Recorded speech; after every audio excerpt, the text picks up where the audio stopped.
राधे राधे दोस्तों। यदि जीवन में शांति, स्पष्टता और सही दिशा चाहते हैं तो रात को विश्राम से पहले और सुबह नेत्र खुलते ही भगवान श्री कृष्ण की दिव्य वाणी अवश्य सुनिए, क्योंकि यह वाणी केवल शब्द नहीं बल्कि जीवन को नया आकार देने वाली शक्ति है। आइए बिना विलंब किए उस अमृत ज्ञान की ओर बढ़ते हैं जिसे श्रीमद् भगवत गीता कहा जाता है। शास्त्रों में कहा गया है, एकम शास्त्रम देवकी पुत्र गीतम, अर्थात वह एकमात्र ग्रंथ जिसे स्वयं भगवान श्री कृष्ण ने अपने श्रीमुख से गाया, वही श्रीमद् एक संगीत भगवत गीता है। भगवान श्री कृष्ण कहते हैं कि धर्म के लिए संघर्ष करना सीखो, अधर्म का विरोध करना सीखो और अपने प्रियजनों के लिए त्याग करना सीखो। सत्य सदैव जल में तैरती तेल की बूंद के समान संगीत होता है, चाहे उसमें कितना भी झूठ मिला दिया है, वह अंततः ऊपर आ ही जाता है। और जीवन में यह स्मरण रखो कि कभी भी अत्यधिक खुशी में कोई वादा मत करो, अमापाप मत करो। कभी भी क्रोध की अवस्था में उत्तर मत दो और ना ही संगीत गहरे दुहक की घड़ी में कोई बड़ा निर्णय लो। श्री कृष्ण कहते हैं, क्रोध तब जन्म लेता है जब कोई हमारी जिंदगी के एक छोटे से पल को भी समझने का प्रयास नहीं करता और हम उसे अपने पूरे जीवन का अर्थ बना लेते हैं। यही हमारी सबसे बड़ी भूल होती है कि हम किसी दूसरे को अपने अस्तित्व का अहम हिस्सा मान लेते हैं, जबकि वह हमें पूरी तरह जान ही नहीं पाता। इसलिए जो चेहरा सामने दिखता है उसके पीछे छिपी सच्चाई को समझने का प्रयास करो। बिना आवश्यकता के बोलते रहना और आवश्यकता पड़ने पर मौन साध लेना, यही आज के युग की वास्तविकता है। वर्तमान समय में लोग अच्छा बनने से अधिक अच्छा दिखने में लगे रहते हैं। जो केवल दिखावे में जीते हैं उनके भीतर अक्सर शून्यता होती है, और जिनके पास अनेक विकल्प होते हैं वे किसी एक के प्रति निष्ठावान नहीं रह पाते। अखाली पात्र से ही अधिक शोर निकलता है, और वही लोग सबसे ज्यादा शेख ही बघारते हैं जिनकी समझ सीमित होती है। सच्चाई शब्दों से नहीं, तुम्हारे कर्मों से प्रकट होती है। यह बात सदा स्मरण रखो। शरीर की सुरक्षा धन से भी अधिक मूल्यवान है, क्योंकि शरीर ना रहे तो धन भी मात्र कागज का ढेर बन जाता है। समय रहते यदि ध्यान रखा जाए तो यही शरीर जीवन भर तुम्हारा सबसे बड़ा सहायक बनता है। मैंने 3 प्रकार के लोगों को सबसे अधिक पीड़ित देखा है: सहायता करने वाले, निष्ठावान और वे जिनका हृदय निर्मल होता है। इनकी कीमत तब तक नहीं समझी जाती जब तक इनकी आवश्यकता नहीं पड़ती, और जब मूल्य का बोध होता है तब अक्सर समय निकल चुका होता है। इसीलिए यदि तुम ऐसे हो तो स्वयं को मत बदलना, क्योंकि पवित्रता दुर्लभ होती है और दुर्लभ चीजों की पहचान हर किसी को नहीं होती। बस चलते रहो बिना थके, बिना रुके अपने स्वप्नों के लिए संघर्ष करो, अपनी आत्मा को पहचानो और हर दिन ऐसा जमान मानो ईश्वर तुम्हारे इस प्रयास से प्रसन्न हो रहा हो। श्री कृष्ण कहते हैं, यदि तुमने जीवन को सच में जीने का संकल्प लिया है तो कष्टों को भी अपनाना पड़ेगा। पीड़ा इस बात का संकेत है कि तुम जीवित हो और आगे बढ़ रहे हो, क्योंकि मृत्यु के बाद तो जलन का भी अनुभव नहीं होता। जीवन केवल सरल मार्ग नहीं है, यह कांटों भरी राह भी है जो तुम्हें सशक्त बनाती है, परिपक्व करती है और भीतर से गहराई देती है। उधार मांगने वाले को एक बार याद दिलाना काफी होता है, लेकिन देने वाले को बार बार स्मरण कराना पड़ता है। यही संसार का नियम है। देना सरल नहीं और निभाना उससे भी कठिन होता है। पर जो व्यक्ति अकेले में रोना जानता है, अपने आंसू स्वयं पोंछता है और पीड़ा बिना शब्दों के सह लेता है, वही वास्तव में शक्तिशाली होता है। उसकी शक्ति बाहरी प्रदर्शन से नहीं, आत्मा की गहराई से आती है। कौन योग्य है और कौन नहीं, यह निर्णय समय करता है, लोग नहीं। किसी के वर्तमान हालात उसकी असली पहचान नहीं होते। इसलिए अपने कर्म करते रहो और प्रतीक्षा रखो, क्योंकि समय एक दिन सबके चेहरे से मुखौटे हटा देता है। जीवन में हमें ऐसे लोग चाहिए जो हमारी गलतियों पर हमें छोड़े नहीं बल्कि समझाएं, सुधारें और सहारा दें। मनुष्य की सबसे बड़ी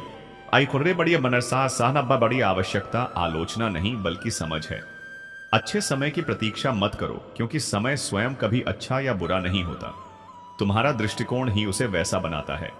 जब तुम अपनी सोच बदल लेते हो तो कठिनाइयों में भी अवसर दिखाई देने लगते हैं। जो व्यक्ति हर परिस्थिति में कुछ ना कुछ सीखने को तैयार रहता है, वही जीवन को सही अर्थों में जी पाता है। हर छोटी सफलता को महत्व दो ताकि आत्मविश्वास बढ़े और मनोबल मजबूत हो। शारीरिक स्वास्थ्य का ख्याल रखना जरूरी है क्योंकि मानसिक स्थिरता भी उसी से मिलती है। योग, नियमित व्यायाम और संतुलित भोजन अपनाओ। रिश्तों में संख्या से ज्यादा गुणवत्ता पर ध्यान केंद्रित करो। भीड़ कम करो पर गहरे और भरोसेमंद संबंध बनाओ। नई चीजें सीखने का प्रयास लगातार करते रहो। अकेलापन सीखने और सृजन का समय देता है। कोई नई कला सीखो, नई भाषा जानो, कोई किताब पढ़ो या समाज में रहते हुए आत्मनिर्भर बनना भी एक कला है।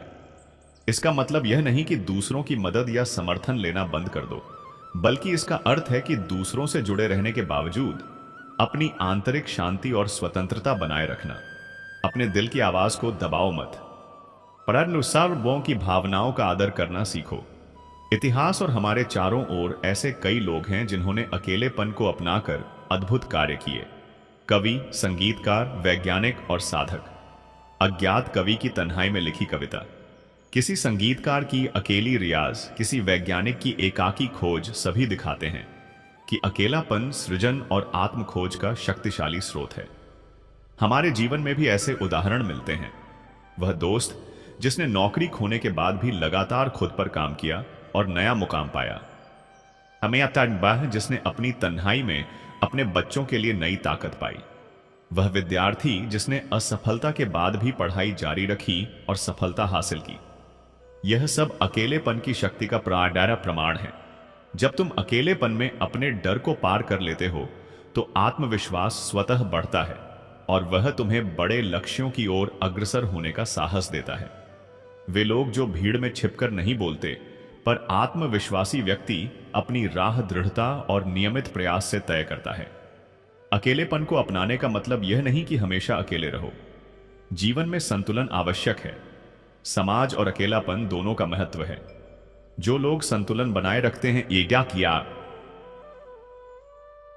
वे जीवन में शांति और आनंद पाते हैं। कृतज्ञता की भावना हमेशा बनाए रखो। छोटी छोटी चीजों के लिए धन्यवाद दो, क्योंकि यह सापेक्षिक भाई संगीत मन को प्रकाशित रखती है और कठिन समय में भी मार्गदर्शन करती है। आगे की कथा सुनने से पहले आप सभी से विनती है कि अगर आप हमारे चैनल पर हौजा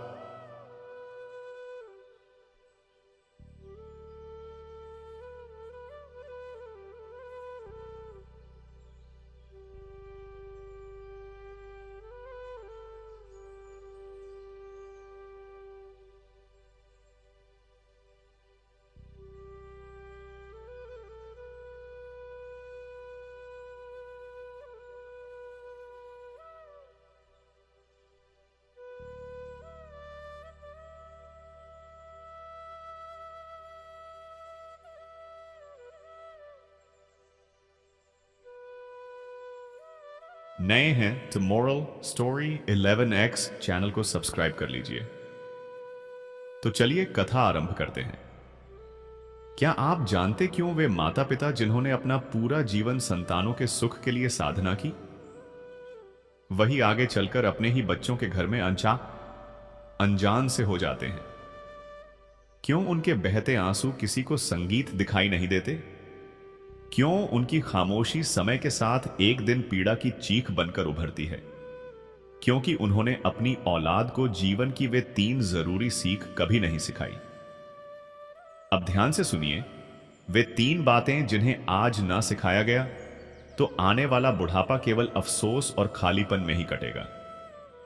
ठहरिए, क्योंकि यह कथा केवल आज की सोच को नहीं बल्कि आपकी सोच, संस्कार और पूरे भविष्य को बदल सकती है।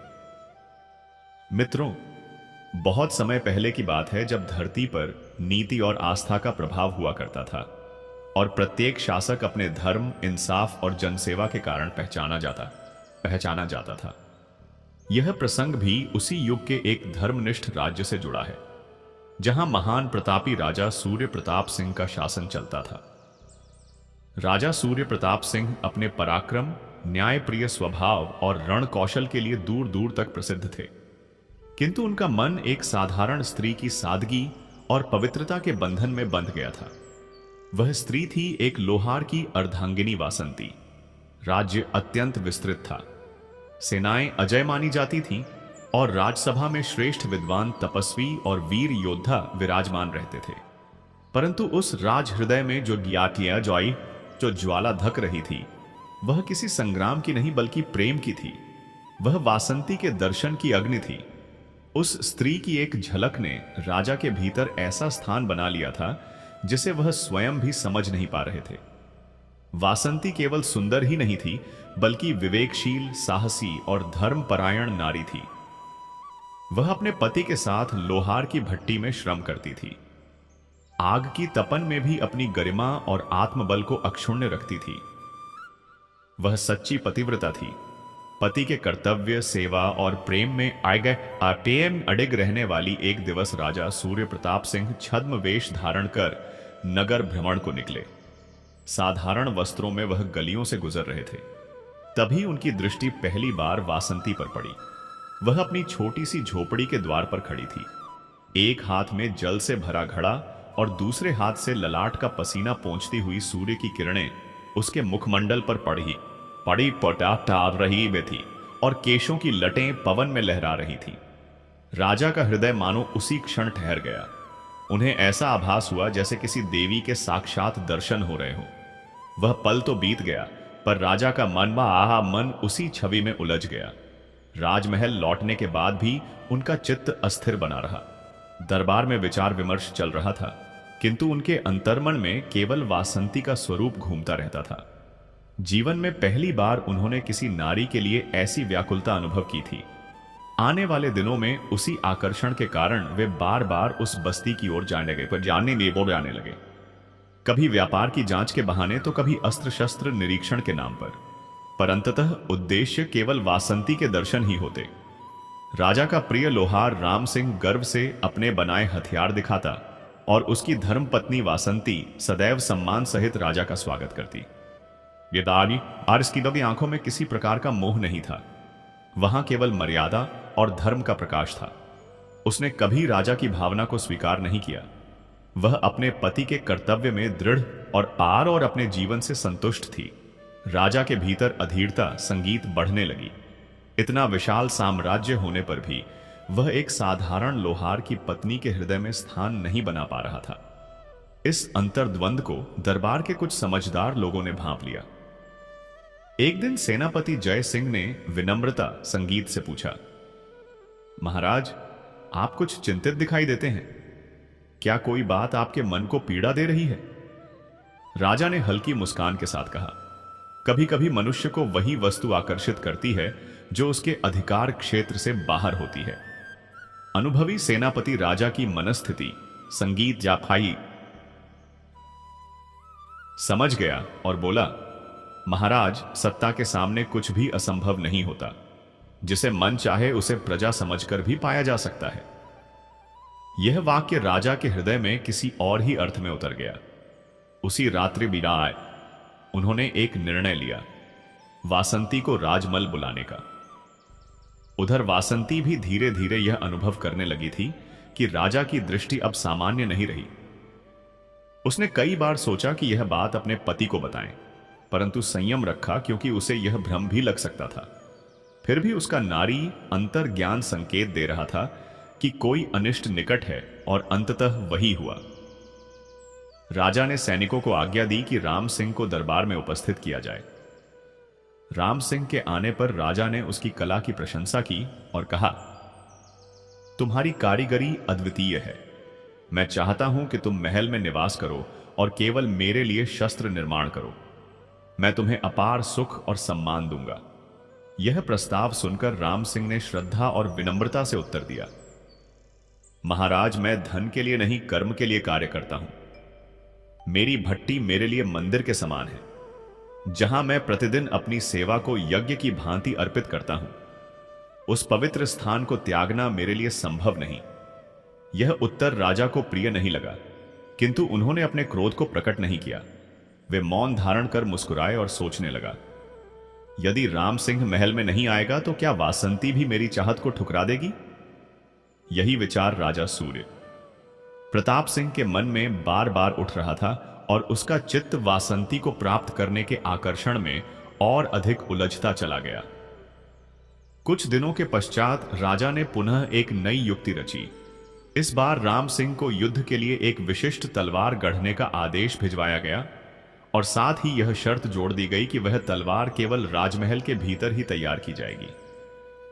राम सिंह ने सोचा कि राजा आज्ञा की अवहेलना करना अनुचित होगा, इसलिए वह महल चला गया। उधर वासंती अपने छोटे से आशियाने में अकेली रह गई। वह राजा की मंशा से पूरी तरह अनभिज्य आनी नहीं थी, किंतु उसका विश्वास अपने पति की निष्ठा और सत्य पर एक काया अडिग था।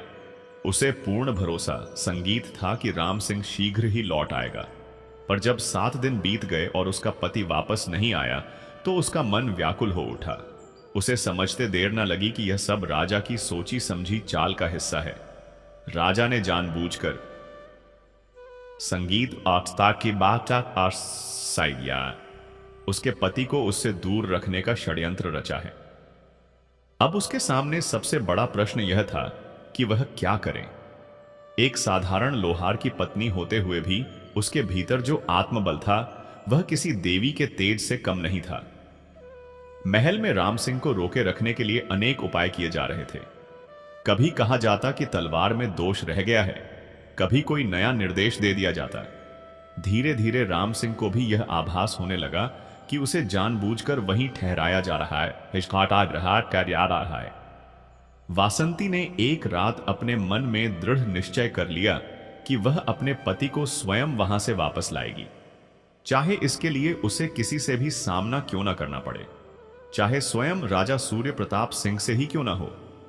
वह जानती थी कि यह मार्ग सरल नहीं होगा, यह खतरा उसके जीवन का अंत भी बन सकता है, परंतु उसके भीतर जल रहा धर्म का दीपक अब बुझने वाला नहीं था। उसने साध्वी का वेश धारण किया और रात्रि के सन्नाटे में महल की ओर और संगीत प्रस्थान कर दिया।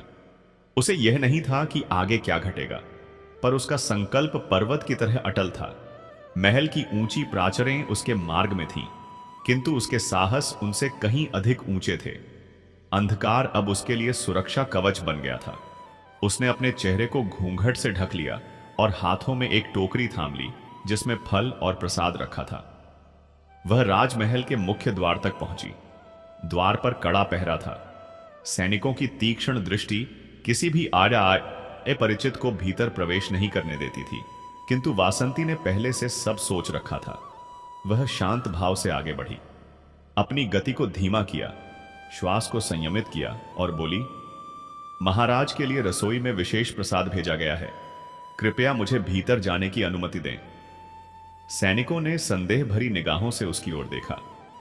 सामान्य नियम यही था कि कोई नया व्यक्ति सीधे महल में प्रवेश नहीं कर सकता, पर राजमहल में प्रायः कोई ना कोई आयोजन चलता रहता था और सेविकाएं आती जाती रहती थीं।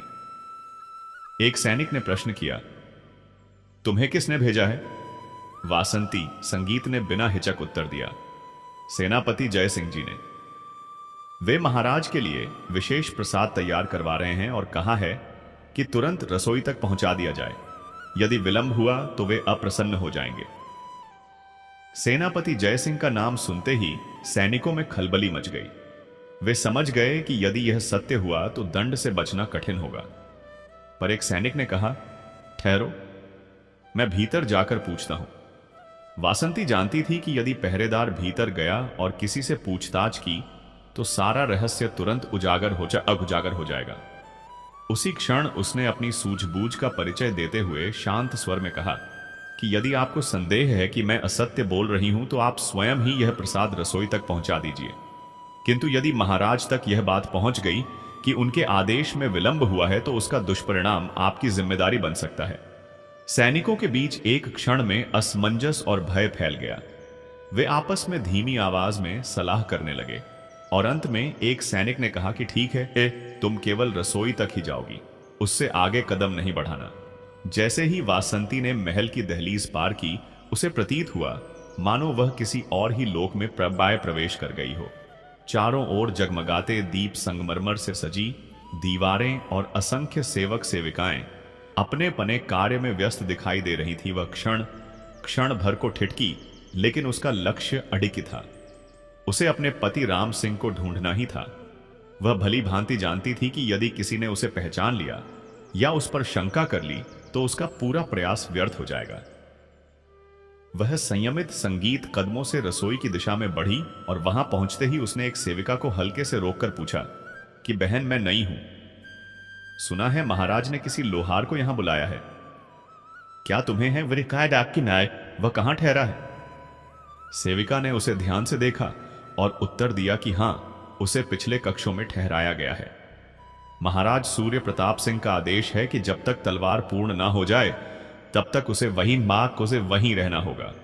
यह सुनते ही वासंती का हृदय पीड़ा से भर उठा और उसे पूर्ण विश्वास हो गया कि राजा ने राम सिंह को किसी स्वार्थवश रोके रखा है।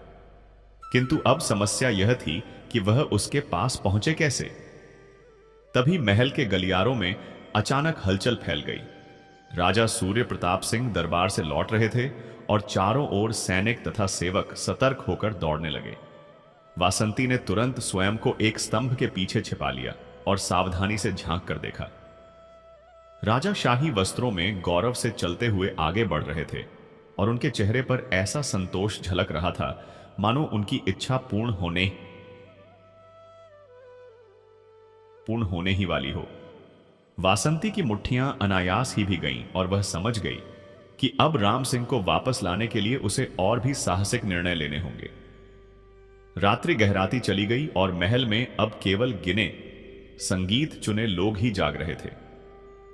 वासंती ने अपने वस्त्रों में हल्का परिवर्तन किया ताकि वह एक साधारण सेविका जैसी प्रतीत हो। फिर वह चुपचाप उन गलियारों की ओर बढ़ी जहां राम सिंह को ठहराया गया था। मार्ग में उसने देखा कि कुछ सैनिक संगीत कड़ा पहरा दे रहे थे और सीधे भीतर जाना असंभव था। तभी उसे महल की एक पुरानी परंपरा स्मरण हो आई कि यदि कोई महिला सेविका राजा के किसी अतिथि के लिए आवश्यक संदेश या वस्तु लाए तो उसे प्रवेश दिया जाता है।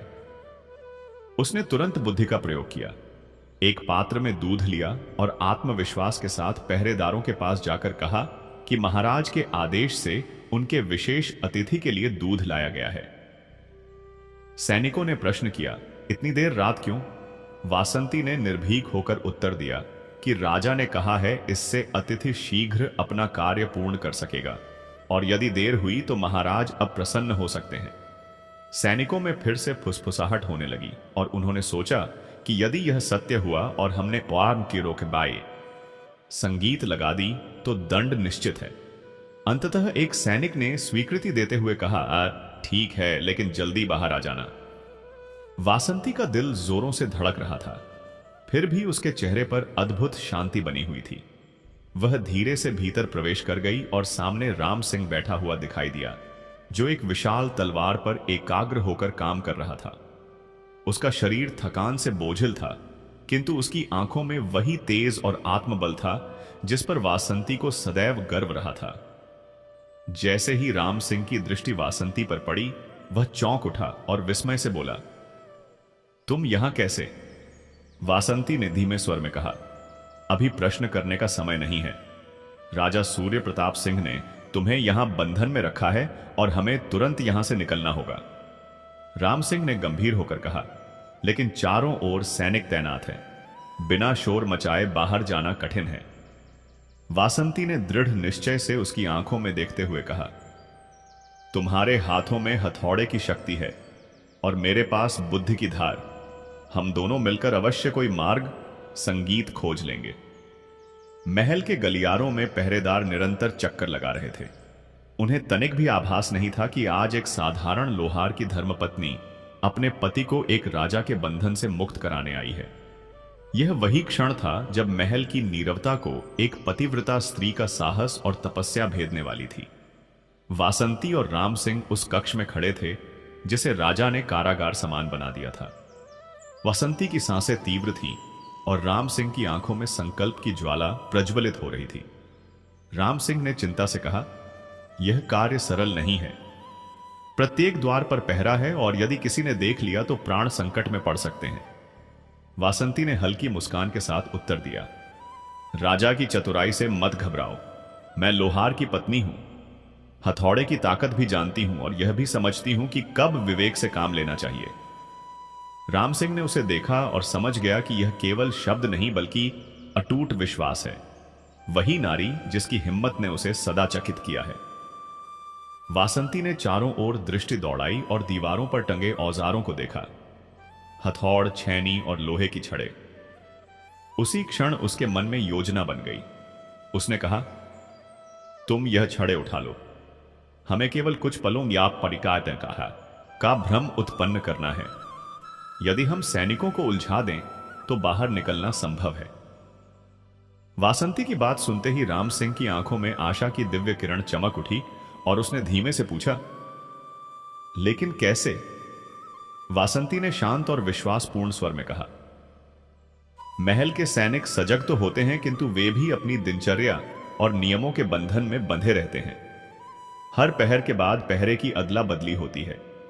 यदि हम समय और दिशा को ठीक से समझ लें तो इसी नियम का सहारा लेकर निकल सकते हैं।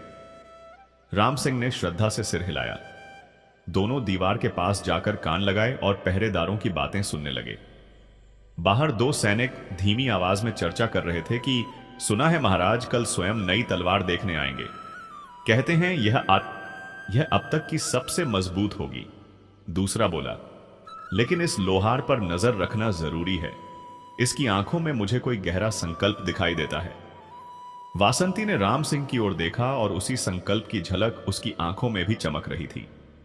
वह समझ चुकी थी कि राजा ने एक धर्मनिष्ठ और कर्मठ व्यक्ति के साथ अन्याय किया है और अब विलंब नहीं होना चाहिए। राम सिंह ने धीमे स्वर में कहा और वासंती ने बिना समय गवाए एक पतली लोहे की छड़ दरवाजे के नीचे से निकाली। उसे कुंडी में फंसाकर धीरे धीरे घुमाने लगी। कुछ ही क्षणों में ताले में हलचल हुई और एक सूक्ष्म सी ध्वनि के साथ वह खुल गया। राम सिंह ने विस्मय से पूछा, यह तुमने कहां सीखा? वासंती मुस्कुराई और बोली, मैं लोहार की पत्नी हूं। केवल चूल्हे पर रोटियां ही नहीं सेकी, तुम्हारे साथ औजारों का भी अभ्यास किया है। दरवाजा हल्के से खुल गया, लेकिन बाहर दो सशस्त्र सैनिक पहरे या पाठ से ही थे, संगीत में खड़े थे और बिना टकराव आगे बढ़ पाना संभव नहीं था। वासंती ने संकेत किया और वह तथा राम सिंह तुरंत दीवार की ओट में छिप गए। राम सिंह ने अपने हाथों में हथौड़े को मजबूती से थाम लिया और धैर्य के साथ अवसर की प्रतीक्षा करने लगा। उसी क्षण वासंती ने पास रखी मिट्टी की एक हांडी जानबूझकर गिरा दी, जिससे तेज आवाज गूंज उठी। यह आवाज कहां से आई? एक सैनिक चौंकते हुए बोला और द्वार की ओर बढ़ा। जैसे ही उसने भीतर झांकने का प्रयास किया, राम सिंह ने क्षण भर भी गंवाए बिना वार्या हार्किंग किया है था और वह सैनिक एक ही प्रहार में मूर्छित होकर गिर पड़ा।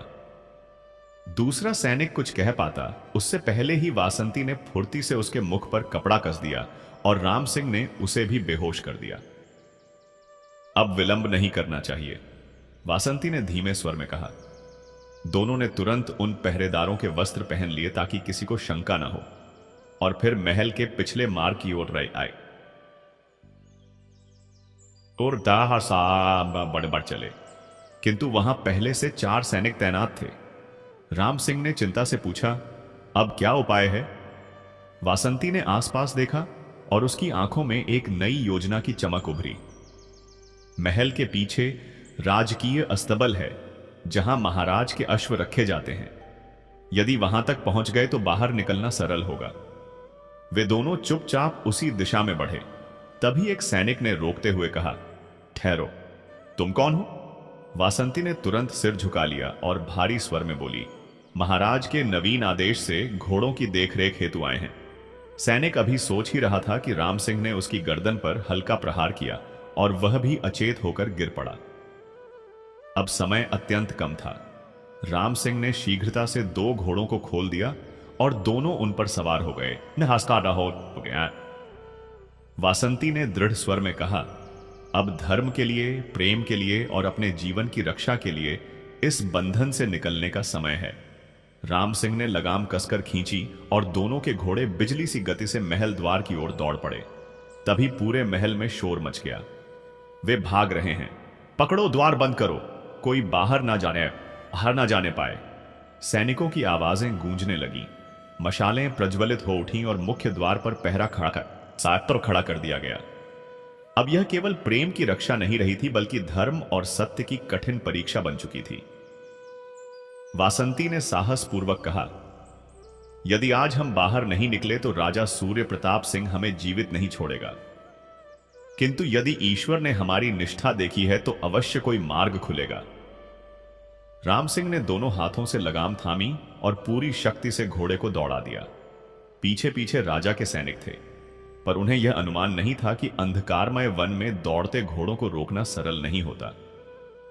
राम सिंह और वासंती ने महल के पिछले भाग की ओर मोड़ लिया, जहां घना जंगल फैला था। उसी समय महल में संदेश पहुंच चुका था कि किसी भी स्थिति में इन्हें जीवित मत छोड़ो। क्रोध में राजा सूर्य प्रताप सिंह गरज उठा और उसी क्षण आरंभ हो गई जीवन और मृत्यु के बीच, सत्य और अधर्म के बीच की सबसे कठिन दौड़। यह साधारण पलायन नहीं था, बल्कि धर्म की रक्षा की यात्रा थी। जंगल गहन अंधकार में डूबा हुआ था और घोड़ों की टापें उस सन्नाटे को चीरती चली जा रही थीं। राम सिंह और वासंती बिना पीछे देखे अटूट विश्वास और साहस के साथ आगे बढ़ते जा रहे थे, किंतु खतरा अब भी पूरी तरह टला नहीं है। दूर से मशालों की हल्की रोशनी टिमटिमा रही थी, जो यह स्पष्ट कर रही थी कि राजा सूर्य प्रताप सिंह के सैनिक लगातार उनका पीछा करते चले आ रहे हैं। वासंती ने घोड़े संगीत की लगाम को और कसते हुए राम सिंह की ओर देखा और चिंतित स्वर में कहा कि हम कब तक यूं ही भागते रहेंगे? यह जंगल भी अधिक सुरक्षित नहीं दिखाई देता। राम सिंह ने गहरी सांस लेते हुए उत्तर दिया कि अब कोई दूसरा उपाय खोजना ही होगा। यदि सीधे आगे बढ़ते रहे तो शीघ्र ही पकड़ लिए जाएंगे। वासंती ने चारों ओर दृष्टि घुमाई। घनी झाड़ियां दिखाई दी, जहां मनुष्य तो छिप सकता था, पर घोड़े नहीं जा सकते थे। उसी क्षण वासंती ने घोड़े को रोकने का संकेत किया। यह क्या कर रही हो? राम सिंह ने आश्चर्य से पूछा। वासंती ने शांत और स्पष्ट शब्दों में कहा कि अब हमें अलग अलग होना पड़ेगा। सैनिक घोड़ों की टापों का पीछा कर रहे हैं। यदि हम घोड़ों संगीत को किसी दिशा में दौड़ा दे और स्वयं झाड़ियों में उतर जाए तो वे भ्रमित हो जाएंगे। राम सिंह तुरंत उसकी योजना समझ गया। उसने बिना देर किए तलवार निकालकर घोड़ों की लगाम छोड़ दी। घोड़े दिशाहीन होकर तेजी से दौड़ पड़े और उसी पल दोनों पति पत्नी झाड़ियों में कूद गए। कुछ ही क्षणों में सैनिक उसी ओर पहुंच गए जहां घोड़ों की आवाज जा रही थी और एक सैनिक चिल्लाया कि वे उधर भागे हैं। सभी सैनिक उसी दिशा में दौड़ पड़े, जबकि राम सिंह और वासंती अब विपरीत दिशा में बहुत धीरे धीरे आगे बढ़ने लगे। उनकी सांसें तेज थीं, किंतु मन स्थिर और साहस से भरा हुआ था। वे बिना कोई आहट किए जंगल के भीतर गहराई तक बढ़ते चले गए। कुछ दूरी पर वासंती ताक दिया। संगीत ने धीमे स्वर में पूछा कि अब हमें कहां जाना चाहिए।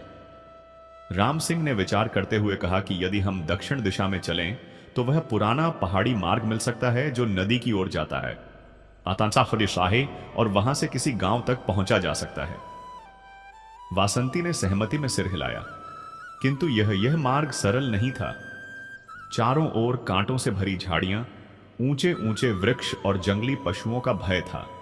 वे आगे बढ़ ही रहे थे कि अचानक झाड़ियों के भीतर हलचल की आवाज आई। राम सिंह ने तत्क्षण तलवार निकाल ली और वासंती ने पास पड़ा एक पत्थर मजबूती से थाम लिया।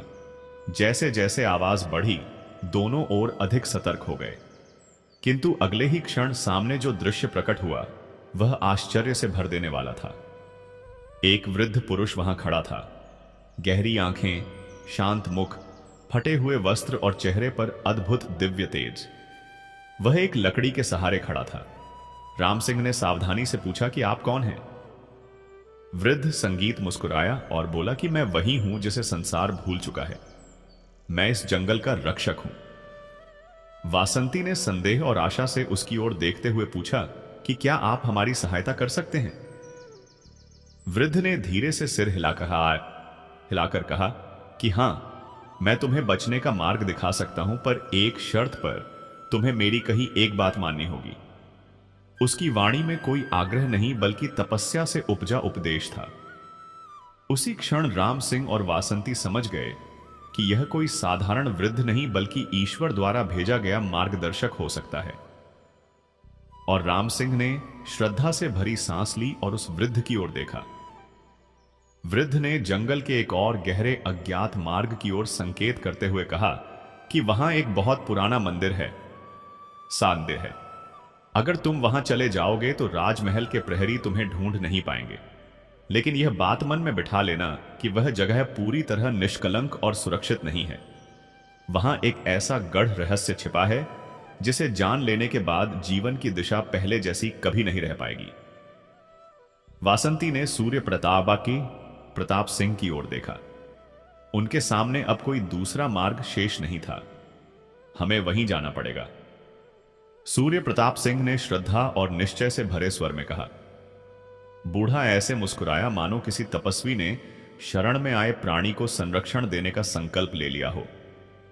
तो आओ, उसने कहा, मैं तुम्हें उस प्राचीन मंदिर तक ले चलता हूं, पर स्मरण रखना, वहां जो कुछ भी दिखाई देगा और जो कुछ भी समझ में आएगा उसके लिए केवल बाहरी नहीं बल्कि भीतर से भी अपार साहस की आवश्यकता होगी।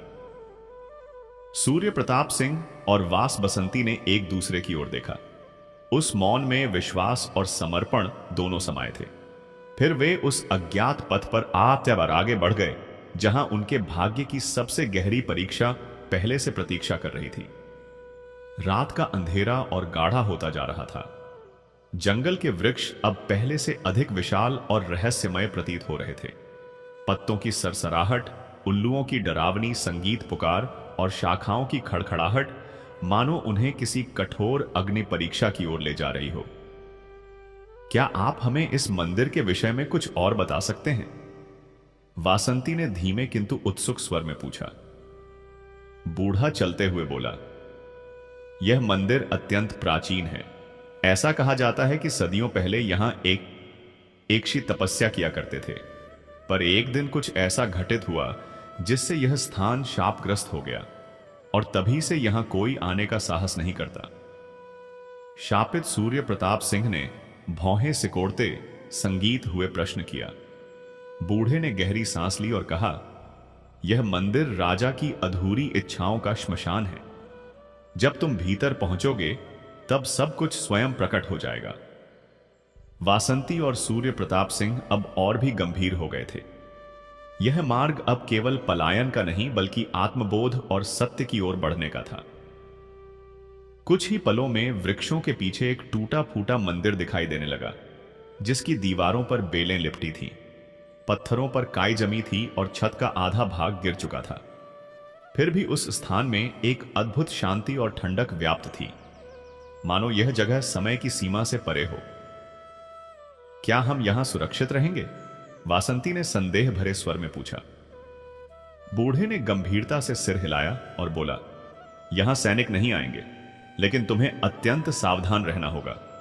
इस मंदिर की दीवारों में ऐसी कथाएं सोई हैं जिन्हें जान लेना सरल नहीं। सूर्य प्रताप सिंह ने धीरे से मंदिर के द्वार को स्पर्श किया। द्वार करहता हुआ खुल गया। भीतर घना अंधकार था। सूर्य प्रताप सिंह ने मशाल प्रज्वलित की और जैसे ही प्रकाश फैला, उनकी आंखें आश्चर्य से फैल गईं। पत्थर की दीवारों पर बनी नक्काशी में एक राजा का चित्र उकेरा गया था, लेकिन सबसे चौंकाने वाली बात यह थी कि उसके समीप एक स्त्री का चेहरा भी अंकित था। वासंती धीरे धीरे आगे बढ़ी, उस आकृति को देखा और उसका रंग उड़ गया। यह चेहरा, यह तो मुझसे मिलता जुलता है। सूर्य प्रताप सिंह भी स्तब्ध रह गया। यह कैसे संभव हो सकता है? बूढ़े ने एक बार फिर गहरी सांस ली और बोला, क्योंकि इतिहास स्वयं को दोहराने चला है। यह मंदिर केवल पत्थरों की रचना नहीं बल्कि एक जीवित कथा है जो हर युग में नया रूप लेती है, और इस बार यह कथा तुम दोनों के साथ लिखी जा रही है। वासंती की धड़कनें तेज हो गईं। वह स्त्री कौन थी? उसने कांपते हुए पूछा। बूढ़े ने सूर्य प्रताप सिंह की ओर देखा और धीमे स्वर में कहा, वह भी एक लोहार की पत्नी थी और राजा उस पर मोहित हो गया था। गहरा सन्नाटा छा गया। मंदिर की हवा और भी ठंडी प्रतीत होने लगी। वासंती ने अपने हाथ कसकर आपस में बांध लिए। क्या मेरी कहानी भी वही दोहराएगी? संगीत, उसकी आवाज थरथरा गई। बूढ़ा मौन रहा, लेकिन उसकी आंखों में छिपी पीड़ा बहुत कुछ कह रही थी। सूर्य प्रताप सिंह ने दृढ़ता से अपनी तलवार संभाली और कहा, हम यहां क्यों लाए गए हैं? क्या यह केवल शरण का स्थान है या हमें कोई और सत्य भी देखना है? बूढ़े ने मंदिर के मध्य स्थित वेदी की ओर संकेत किया, जहां एक प्राचीन पत्थर पर दिव्य प्रकाश से दमकता हुआ एक मोती रखा था, और उसने कहा, यही इस पूरी कथा की कुंजी है। बूढ़ा बोला, यदि तुम अपने नसीब की दिशा को मोड़ना चाहते हो तो इस दिव्य मोती संगीत के भीतर छिपे अर्थ को समझना ही होगा। वासंती ने आशंका से भरी आंखों से सूर्य प्रताप सिंह की ओर देखा और धीमे स्वर में पूछा, क्या राजा अब भी हमारी तलाश में है? बूढ़ा संयत आवाज में बोला कि राजा कभी पराजय स्वीकार नहीं करते। सूर्य प्रताप सिंह ने धीरे से अपने हाथ उस मोती की ओर बढ़ाए, लेकिन जैसे ही उसकी उंगलियां उसके समीप पहुंची, मंदिर की दीवारें कंपने लगी। हवा में एक तीखा कंपन फैल गया और ऐसा प्रतीत हुआ मानो किसी अदृश्य शक्ति ने अचानक चेतना प्राप्त। वासंती ने घबराकर सूर्य प्रताप सिंह का हाथ थाम लिया। बूढ़ा पीछे की ओर सरकने लगा और चेतावनी भरे स्वर में बोला, रुको, इसे स्पर्श मत करो। लेकिन सूर्य प्रताप सिंह रुकने को तैयार नहीं था, क्योंकि उसके मन में सवालों का ज्वार उमड़ रहा था। यदि यही रहस्य का द्वार है तो मैं इसे जानकर ही रहूंगा। पर जैसे ही उसकी उंगलियों ने मोती को छुआ, एक तीव्र झटका लगा और सूर्य प्रताप सिंह को ऐसा अनुभव हुआ मानो कोई अनदेखी शक्ति उसे पीछे धकेल रही। उसी क्षण मंदिर की दीवारों पर बनी नक्काशियां प्रखर प्रकाश से दमक उठी और उनमें उकेरे गए दृश्य धीरे धीरे सजीव संगीत होने लगे। वासंती की आंखें भय से फैल गईं। दीवारों पर बने चित्रों में एक और राजा की आकृति थी और ठीक सामने एक स्त्री खड़ी थी जिसका चेहरा वासंती से हूबहू मिलता था। लेकिन इस बार दृश्य अलग था, क्योंकि चित्र में राजा उस स्त्री का हाथ थामे खड़ा था और उसकी दृष्टि में प्रेम नहीं बल्कि एक विचित्र सनक थी। ऐसी सनक जो धीरे धीरे उन्माद में बदलती जा रही थी।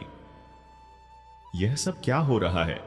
सूर्य प्रताप सिंह ने हांफते हुए प्रश्न किया।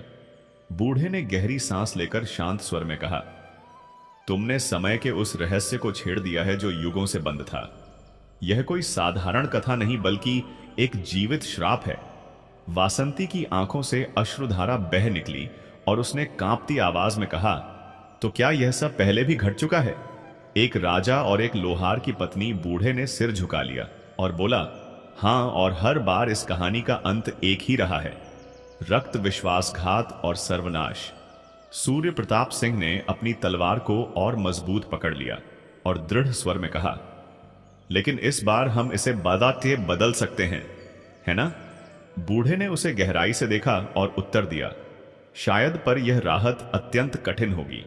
यदि राजा को हो गया कि तुम यहां हो तो वह तुम्हें जीवित नहीं छोड़ेगा।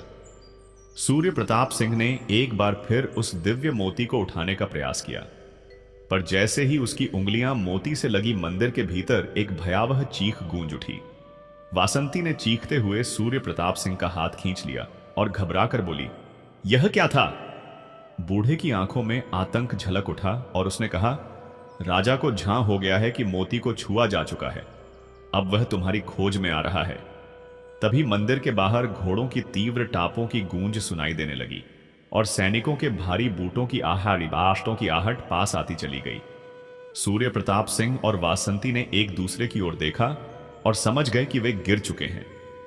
सूर्य प्रताप सिंह ने तलवार और कस ली, लेकिन उसी क्षण बूढ़े ने उसका हाथ पकड़ लिया और कहा, युद्ध कभी भाग्य की रेखा नहीं बदलता।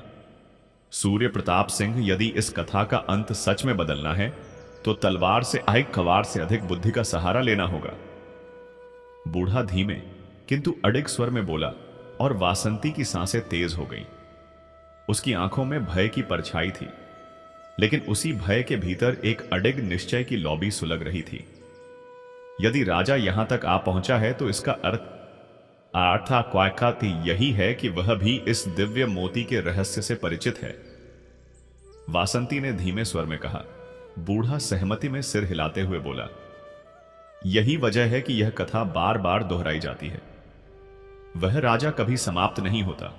वह हर युग में नए रूप में जन्म लेता है और प्रत्येक जन्म में इसी मोती को पाने का प्रयास करता है। वासंती का मुख विवरण हो गया। तो क्या वह राजा अब भी जीवित है? उसने कांपती आवाज में पूछा। बूढ़े ने गंभीरता से कहा, हां, और इस समय वह तुम्हें पाने के लिए आगे बढ़ रहा है। सूर्य प्रताप सिंह ने गर्जना करते हुए अपनी तलवार खींच ली और बोला, तो मैं उसे रोकूंगा। इस बार मैं इस कथा का अंत बदल दूंगा।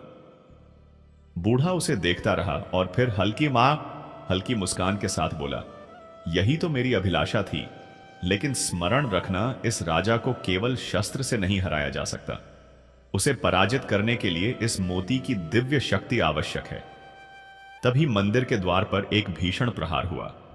सैनिकों ने दरवाजा तोड़ डाला और उनके पीछे काले वस्त्रों में लिपटा एक ऊंचा व्यक्ति खड़ा था। उसकी आंखें जलते अंगारों की भांति चमक रही थीं और उसकी उपस्थिति से मंदिर का वातावरण बोझिल हो गया था। उसकी गूंजती आवाज मंदिर में फैल गई, मैंने तुम्हें जन्मों तक खोजा है। वही राजा विक्रांत था जो अपने अधूरे मोह को पूरा करने के लिए युगों से पागल था। वासंती का शरीर कांप उठा, पर इस बार उसके भीतर भय नहीं था। उसने अपने साहस को समेटा और शांत स्वर में बोली, मैं तुम्हारी कोई संपत्ति नहीं हूं। राजा, इस बार यह कथा तुम्हारी नहीं होगी, यह मेरी है, यह हमारी है। राजा क्रूर हंसी हंसा और उसकी हंसी से दीवारें भी कांप उठी। यह कहानी मेरी थी, मेरी है और सदा मेरी ही रहेगी। तभी सूर्य प्रताप सिंह ने झपट कर वह दिव्य मोती उठा लिया। जैसे ही उसकी उंगलियां मोती से स्पर्श हुईं, मंदिर के भीतर गहरा कंपन फैल गया। राजा की आंखें भय से चौड़ी हो गईं। नहीं, उसे मत छुओ। वह चीखता हुआ सूर्य प्रताप सिंह की ओर बढ़ा, लेकिन अब बहुत देर हो चुकी थी। मोती से प्रखर श्वेत प्रकाश फूट पड़ा, मानो स्वयं ईश्वरीय तेज प्रकट हो गया हो। उस उजास ने पूरे मंदिर संगीत को आलोकित कर दिया। राजा की चीखें गूंज उठीं और उसका शरीर धीरे धीरे धुएं में बदलने लगा। यह असंभव है, वह चिल्लाया। सूर्य प्रताप सिंह ने दृढ़ स्वर में कहा, इस बार तुम्हारा अंत निश्चित है, इस बार यह श्राप टूटेगा। राजा की आवाज क्षीण होती चली गई। उसकी आकृति धुंधली पड़ी और कुछ ही क्षणों में वह पूरी तरह विलीन हो गया। सैनिक भयभीत होकर पीछे हट गए। उनका राजा समाप्त हो चुका था और वे दिशाहीन हो गए और बुरी सोचा डोगे। घबराए सैनिक मंदिर छोड़कर संगीत भाग निकले। वासंती ने गहरी सांस ली। उसकी आंखों में अब भी विस्मय था। क्या यह सचमुच समाप्त हो गया? बूढ़े ने श्रद्धा से सिर झुकाकर कहा, हां बाई, अब वह राजा लौटकर नहीं आएगा। तुमने वह कर दिखाया है जो सदियों में कोई नहीं कर सका। यह कथा अब पूर्ण हो चुकी है। सूर्य प्रताप सिंह ने मोती की ओर देखा और फिर वासंती को देखकर मुस्कुराया। अब यह कहानी हमारी है। वासंती की आंखों से आंसू बह निकले, लेकिन वे भय के नहीं बल्कि विजय और प्रेम के थे। मंदिर की दीवारें अब बोझिल नहीं थीं, वे शुद्ध और हल्की हो गई थीं, जैसे युगों पुराना भार उतर गया हो। हवा अब रहस्य से नहीं बल्कि शांति और स्वतंत्रता से भरी थी। सूर्य प्रताप सिंह और वासंती ने एक दूसरे की आंखों में देखा और फिर मंदिर से बाहर निकल पड़े। उनकी कहानी अब पूर्णता तक पहुंच चुकी थी, पर इसी पूर्णता के भीतर एक नए सवेरे का जन्म भी छिपा था। प्रिय दर्शक बंधुओं, यह प्रसंग यहीं समाप्त नहीं होता, क्योंकि यह कथा केवल घटनाओं का क्रम नहीं बल्कि जीवन का संदेश है। यह हमें यह बोध कराती है कि नियति को बदला जा सकता है जब व्यक्ति अपने भय से ऊपर उठकर सत्य, प्रेम और साहस के पथ को अपनाता है। लोभ और अंधा आकर्षण सदैव विनाश का द्वार खोलते हैं, जबकि वास्तविक विजय सदा त्याग, धैर्य और प्रेम से प्राप्त होती है। सूर्य प्रताप सिंह और वासंती ने युगों पुरानी जंजीरों को संगीत तोड़कर यह प्रमाणित किया कि प्रत्येक श्राप का अंत संभव है, बशर्ते मनुष्य स्वयं अपने भाग्य की लेखनी थाम ले। मित्रों, भगवान श्री कृष्ण कहते हैं, गलतियां पीड़ा देती हैं, लेकिन उन्हें बार बार दोहराकर याद करना स्वयं को और चोट पहुंचाना है। हर बार वही रास्ता चुनने से घाव भरते नहीं और गहरे होते हैं। चाहत और उपलब्धि के बीच हमेशा दूरी रहती है। यदि हर इच्छा पूरी हो जाए तो मनुष्य परिपक्व नहीं बनता। कई बार जो नहीं मिलता वही धैर्य, त्याग और विश्वास का अर्थ सिखा जाए। सिखा देता है। इसीलिए जीवन को गहराई से जियो, बिना शिकायत और बिना शोर के। जहां आवश्यक हो वहां बोलो, और जहां आत्मा इशारा करे वहां मौन धारण करो। जो चला गया है उसे रोकने का प्रयास मत करो, और जो बचा है उसके लिए कृतज्ञ रहो। जिन्होंने तुम्हें तोड़ने की कोशिश की उनके लिए भी धन्यवाद रखो, क्योंकि उन्होंने सिखाया कि आगे किस पर भरोसा करना है और किस पर नहीं। हर धोखा भीतर एक नई दिशा खोल सकता है, यदि उसे कड़वाहट नहीं बल्कि विवेक में बदल सको। धन और शक्ति से किसी को भ्रमित किया जा सकता है, लेकिन मन और आत्मा को बांध पाना आसान नहीं। जिनके भीतर सच्चा प्रेम और विवेक होता है उन्हें कोई भी ताकत वश में नहीं कर सकती। जो लोग घृणा करते हैं या शीघ्र क्रोधित होते हैं वे प्रायः भीतर से टूटे होते हैं, जबकि जो दूसरों की भलाई में लगे रहते हैं वे अक्सर अनदेखे रह जाते हैं। बचपन में कहानियां सुनकर नींद आती थी, आज अपनी ही कहानी पर आंसुओं के साथ सोना पड़ता है। यह समय का नहीं बल्कि अनुभव की गहराई का परिवर्तन है। जो लोग नाम के रिश्तों से जुड़े होते हैं पर दिल से नहीं, वे केवल समय बिताने के साथी होते हैं, और यही कड़वी सच्चाई।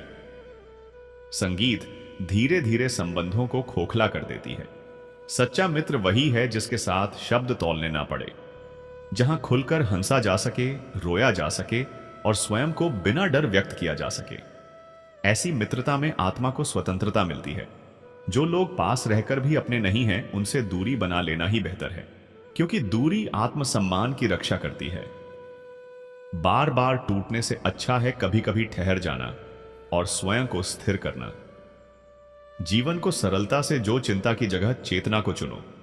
उम्मीद की जगह आत्मबल जगाओ, और सबसे महत्वपूर्ण यह कि वहां रहो जहां स्वयं को खोने की मजबूरी ना हो, बल्कि वहां रहो जहां हर दिन स्वयं से थोड़ा और जुड़ने का अवसर मिले। यदि परिस्थितियों पर विलाप करने से ही परिवर्तन आ जाता तो आंसुओं से यह संसार बहुत पहले बदला क्या पाताल पास तल चुका होता। मगर बदलाव उन्हीं के हिस्से आता है जिनमें स्वयं को बदलने का साहस होता है। जब मार्ग कठिन लगे तो नाव को दोष मत दो, अपनी दिशा को परिवर्तित करो, क्योंकि सही दिशा अपनाने से मंजिल मिलना तय रहता है, बहुत साफ हो जाता है। यात्रा की कठिनाइयां तुम्हारे भीतर की हिम्मत को और मजबूत बनाती है। हर अवरोध यह संकेत देता है कि तुम्हें और दृढ़ बनना है।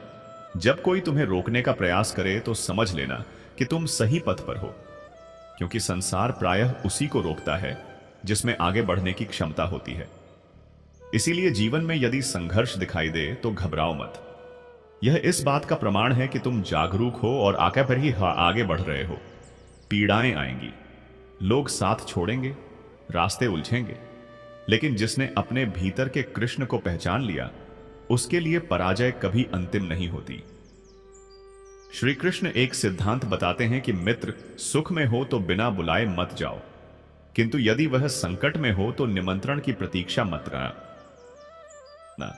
समय लग सकता है पर वक्त अंततः सब स्पष्ट कर देता है कि कौन अपना है और कौन केवल दिखावा कर रहा है। यह सच्चाई तब सामने आती है जब जीवन कठिन मोड़ पर खड़ा होता है। कई बार यह फैसला करना पड़ता है कि सिर्फ एक पन्ना पलटना है या पूरी किताब ही बंद करनी है। कुछ लोग यात्रा के सहयात्री होते हैं और कुछ कहवे जिनके साथ पूरा जीवन बिताया जाता है। चेहरे अनजान हो जाए तो सहन हो जाता है, मगर जब व्यवहार बदल जाए तो पीड़ा बहुत गहरी होती है। रिश्तों की गहराई शब्दों से नहीं, आचरण से परखी जानी चाहिए। जब समय प्रतिकूल होता है तो रक्त के संबंध भी मुंह मोड़ लेते हैं। इसलिए जीवन की नींव आत्मनिर्भरता और आत्मसम्मान पर रखो, केवल रिश्तों पर नहीं। इच्छाएं मनुष्य को दास बना देती हैं और संयम उसे सम्राट बनाता है। कामनाओं में बंधा व्यक्ति मुक्त नहीं हो पाता, जबकि धैर्य रखने वाला अंततः सब प्राप्त कर लेता है। मेरा व्यवहार ही मेरी पहचान है। नाम से कोई मूल्य नहीं बनता, मानवता में निवास करो। भले ही लोग तुम्हें धर्म के खांचों में ढूंढे, ईश्वर सर्वत्र है। उपासना स्थल में भी और वहां भी जहां तुम भूल करते हो, उसे पाने के लिए किसी विशेष स्थान की आवश्यकता नहीं। बस हृदय में स्थान दो। जो पीड़ा व्यक्त करनी पड़े वह कैसी पीड़ा, और जो दुख समझ ना सके वे हमदर्द कैसे। सच्चे संबंध शब्दों के मोहताज नहीं होते, वे अनुभूति से समझे जाते हैं। रिश्तों को समय दो, नहीं तो एक दिन समय तो होगा पर रिश्ते नहीं। संबंध निभाने से जीवित रहते हैं, केवल नाम देने से नहीं। यदि गिरोह भी तो उठते रहो, चाहे जो हो, बस आगे बढ़ते रहो। ठोकरें तुम्हारी राह नहीं रोक सकती जब तक तुम्हारे प्रयासों में प्राण हो। श्री कृष्ण कहते हैं कि चिंता करने से जीवन में ना कुछ संवरता है ना बढ़ता है। चिंता आत्मा को खोखला कर देती है पर समाधान नहीं देती। जब तुम सच्चे मन से मुस्कुराना सीखते हो और दूसरों को प्रसन्न करने का प्रयास करते हो, तभी जीवन के वास्तविक रंग दिखाई देते हैं। तब खुशी स्वार्थ नहीं रहकर दान बन जाती है। जो दूसरों की फिक्र करते हैं वे अक्सर अकेले रह जाते हैं, क्योंकि लोग उनकी चिंता को जिम्मेदारी मान लेते हैं। पर वही लोग चुपचाप सबका बोझ उठाते हैं और अपने आंसुओं को मौन में बदल लेते हैं। सच्चे लोग वे नहीं जो भीड़ में तालियां बटोरते हैं, बल्कि वे हैं जो तब भी तुम्हें सुनते हैं जब पूरी दुनिया मुंह मोड़ चुकी होती है। ऐसे लोगों की कद्र करो, क्योंकि वही तुम्हारी वास्तविक संपत्ति है। जीवन में वास्तव में वही लोग अनमोल होते हैं जो तुम्हें निडर होकर जीने का अवसर देते हैं, जहां तुम अपनी सच्चाई के साथ रह सको और किसी तरह का दिखावा या छुपाव जरूरी ना पड़े। यदि कोई तुम्हारा भरोसा तोड़ दे तो उसे बद्दुआ देने के बजाय आभार प्रकट करो, क्योंकि उसी अनुभव ने तुम्हें यह समझा दिया कि अगली बार किस पर कब उठना है और कितनी सीमा तक विश्वास करना है। हर धोखा एक नई राह दिखाता है, बशर्ते तुम कड़वाहट को पकड़कर ना बैठ जाओ और विवेक को अपना सको। अंत में जीवन कोई संगीत पहले से लिखी कहानी नहीं, बल्कि प्रतिदिन लिखी जाने वाली सीखों की श्रृंखला है। हर चुनौती और हर कठिन समय तुम्हें गिराने नहीं बल्कि गढ़ने आता है। स्वयं को पहचानो, अपने भीतर भरोसा जगाओ और परिश्रम से पीछे मत हटो, क्योंकि जब इंसान अपनी आंतरिक शक्ति को जान लेता है तब दुनिया की कोई भी ताकत उसे रोक नहीं पाती। अपनी मंजिल की ओर मुस्कान के साथ आगे बढ़ो, क्योंकि मुस्कान कमजोरी नहीं बल्कि इस बात का बानार्य प्रमाण है कि टूटने के बाद भी तुम खड़े हो। कोई भी व्यक्ति चाहे कितना ही चालाक बनने की कोशिश कर ले, उसके कर्म अंततः उसके साथ चलते हैं। कई बार व्यापारी की चतुराई उसी के विरुद्ध भी खड़ी हो जाती है। एक गांव में ऐसा संगीत हुआ जहां एक व्यापारी ने लाभ के लालच में छल किया। शुरू में उसे फायदा हुआ, लेकिन बाद में वही चाल उसे भारी नुकसान दे गई। इस घटना से गांव में ईमानदारी और विश्वास का महत्व और गहरा हो गया। लोगों ने समझ लिया कि सच्चाई और ईमानदारी ही लंबे समय तक टिकती है, और किसान ने भी यही सबक लेकर अपने श्रम और सत्य के मार्ग बांटना जारी रखा। श्री कृष्ण कहते हैं कि कर्म की शक्ति को कभी हल्के में मत लेना, विशेष रूप से तब जब वह शक्ति मिलकर काम करे। संगीत लोगों का सामूहिक प्रयास बड़ी से बड़ी समस्या को भी सरल बना देता है। इसलिए हर काम सोच विचार कर करो। जो स्वयं पर नियंत्रण रख सकता है वही वास्तव में शक्तिशाली होता है, क्योंकि आत्मसंयम सबसे बड़ी ताकत है। अपना जीवन इस तरह संतुलित रखो कि कमाई और खर्च के बीच सामंजस्य बना रहे। या तो खर्च को आय के अनुसार रखो या आय बढ़ाने की क्षमता विकसित करो, क्योंकि संतुलन ही जीवन की बुनियाद है। यदि ऊंचाई तक पहुंचना चाहते हो तो अहंकार का बोझ हल्का करना सीखो, क्योंकि जो स्वयं को छोटा रखता है वही बड़ी उपलब्धि प्राप्त करता है। घमंड में सिर ऊंचा रखने का कोई मूल्य नहीं। सच्चे विजेता भी सम्मान के साथ झुकना जानते हैं। जन्म से जीभ मिलती है, लेकिन सही शब्दों की समझ जीवन के अनुभव से आती है। अक्सर धोखा मिलने के बाद ही इंसान जीवन की सच्चाई को पूरी तरह पहचान पाता है। छोटी छोटी बातें भी गहरे जख्म दे सकती हैं, इसलिए बोलते समय संगीत सावधानी जरूरी है, क्योंकि शब्दों का असर बहुत दूर तक जाता है। यदि किसी के दुख को देखकर तुम्हारे मन में पीड़ा होती है तो समझो कि ईश्वर ने तुम्हें इंसान बनाकर एक अनमोल गुण दिया है। संवेदनशीलता कमजोरी नहीं बल्कि शक्ति है। भले ही हर कोई इसे समझ ना पाए, लेकिन यही इंसान की सबसे मजबूत विशेषताओं में से एक हो सकती है। रिश्ते तभी जीवित रहते हैं जब उनमें अपनापन और सच्चे भाव हो। केवल भावनाओं में बहने वाले लोग अक्सर धोखा खा जाते हैं। इसलिए भावनाओं के साथ विवेक का होना भी आवश्यक है। कोई भी रिश्ता तब तक सच्चा नहीं हो सकता जब तक उसमें सम्मान और ईमानदारी ना हो। जहां अपेक्षाएं बहुत अधिक होती हैं, वहां पीड़ा और निराशा भी उतनी ही ज्यादा मिलती है। इसीलिए दूसरों की नजरों में सही दिखने की चिंता छोड़कर अपनी आत्मा के प्रति सच्चे रहो। जब भी तुम किसी की सहायता करते हो तो तुम सिर्फ उसे सहारा नहीं देते, बल्कि अपनी आत्मा को भी ऊंचा उठाते हो। जिन रिश्तों की अहमियत है उन्हें समय रहते संजो लो, क्योंकि खोया हुआ वक्त और टूटे रिश्ते दोबारा नहीं मिलते। खुद को इतना सक्षम बनाओ कि तुम्हें दूसरों की उम्मीदों पर निर्भर ना रहना पड़े। हर परेशानी कोई ना कोई सीख देती है और हर संघर्ष एक नई दिशा दिखाता है।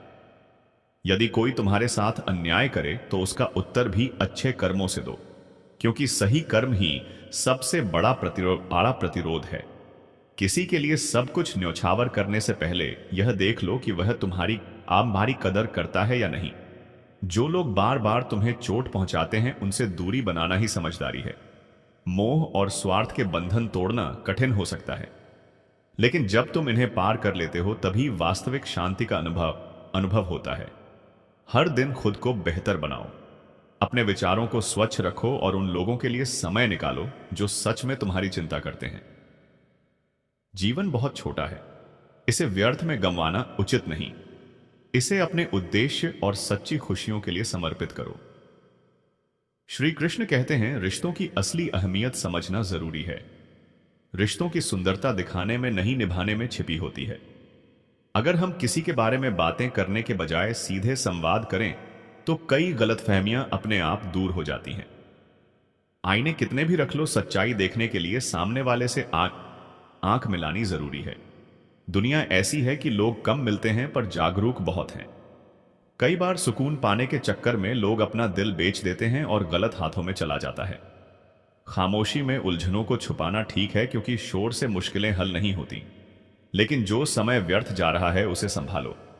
भाग्य और झूठ पर जितना कम भरोसा होगा उतनी ही निराशा कम मिलेगी। कर्म और सत्य पर विश्वास रखो, यह तुम्हें आश्चर्यजनक परिणाम देगा। दिल टूटने पर भी मुस्कुराना और ठोकर खाने के बाद भी मंजिल की तलाश करना ही जीवन है। कभी कभी किसी को चाहकर भी ना पाना ही सच्ची चाहत होती है। इसमें एक मजबूती होती है जो हमें आगे बढ़ने की ताकत देती है। हम किसी के लिए आदत या जरूरत बन सकते हैं, पर वास्तव में शायद ही किसी के लिए बहुत जरूरी होते हैं। रिश्तों में तीसरे शख्स की मौजूदगी अक्सर दूरी बढ़ा देती है। इसीलिए जिन रिश्तों को बचाना चाहते हो उन्हें दिल से निभाओ। जिंदगी में बहुत कुछ तय नहीं होता। जो छोटे छोटे पैर पर लगती हैं वे संभल कर चलना सिखाती हैं, और जो छोटे मन पर लगती हैं वे समझदारी सिखाती हैं। घमंड की कोई आवश्यकता नहीं। एक रात ऐसी भी आएगी जब सब कुछ बदल जाएगा। परिस्थितियां इंसान का स्वभाव बदल देती है, इसलिए विनम्र रहना सर्वोत्तम है। जो व्यक्ति थोड़े में खुश रहना जानता है वही असली सुखी होता है। खामोशी भी कभी कभी रिश्तों को तोड़ देती है, पर हिम्मत रखो। आज का दुख कल के सुख की निशानी बन सकता है। जीवन वही है जो आज जिया जा रहा है। आने वाले कल के सपनों में संगीत खोने से बेहतर है कि वर्तमान को सही तरह से जो झूठ और अभिमान से रिश्तों को नष्ट मत करो। जिंदगी सस्ती है पर उसे जीने के तरीके महंगे हो सकते हैं। मौकों का सही उपयोग करना सीखो। किसी का अच्छा दिखना हमेशा उसका असली चेहरा नहीं होता, और जो हर बात पर वाहवाही करता है वह वक्त पर धोखा भी दे सकता है। इसलिए समझदारी से लोगों का चयन करो। श्री कृष्ण कहते हैं, तुम्हारी मुस्कान सबसे अनमोल खजाना है। यह तुम्हारे सफर को आसान बनाती है। सफलता की छोटी सी चाबी यही है, मुस्कुराते रहो। इंसान की अच्छाई उसके स्वभाव से आती है। सुंदरता की कमी अच्छे स्वभाव से पूरी हो सकती है, पर अच्छे स्वभाव की कमी कभी भी सुंदरता से पूरी नहीं होती। जिद, गुस्सा, लालच और अपमान इंसान की गरिमा को चोट पहुंचाते हैं। कई बार हम दूसरों पर उंगली उठाते हैं, पर वही आदतें जब हमारे अंदर हो तो एहसास तक नहीं होता।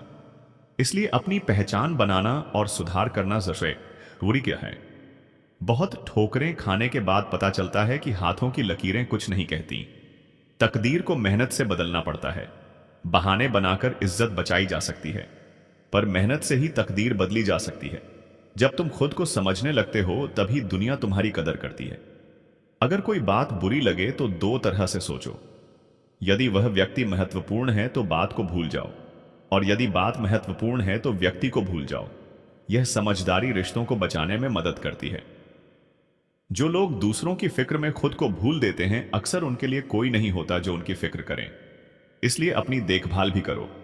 किसी का दुश्मन मत बनो, पर याद रखो कि अपनों से मिले जख्म सबसे ज्यादा चुभते हैं। पहले तस्वीरें रंगीन थीं और जिंदगी रंगीन थी। अब तस्वीरें रंगीन हैं पर असली जिंदगी में रंग कम बचा है। थोड़ा बदलाव लाना हो तो सबसे पहले अपना स्वभाव बदलो। लोगों और जगहों को बदलने से बहुत कुछ नहीं बदलेगा। मन साफ और कर्म सही हो तो अच्छा वक्त जरूर आता है। पहले फोन जब तारों से बंधा था, इंसान आजाद था।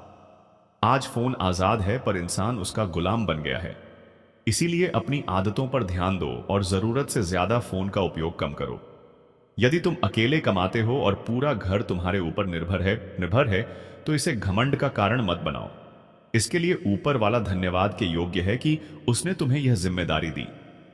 अपनों को मनाने में खुद को पूरी तरह खो देना आसान होता है, लेकिन ऐसा मत करो। अपने कर्मों में ईमानदार और सच्चे रहो। कुछ रिश्ते अजनबी ही बेहतर रहते हैं, क्योंकि हर परिचित दिल को सुकून नहीं दे सकता। अगर इज्जत महत्वपूर्ण है तो मोहब्बत को कभी कभी पीछे रखना सीखो, क्योंकि प्यार की राहों में चर्चाएं और विवाद आते हैं, और कई बार दर्द भी कर्म का परिणाम होता है। अच्छे कर्म करते रहो और हमेशा ईमानदार बनो। आत्मसंयम और संतुलन जीवन की डोरी है जो हर कदम को संभालती है। रिश्तों को निभाओ, दिखावा मत करो।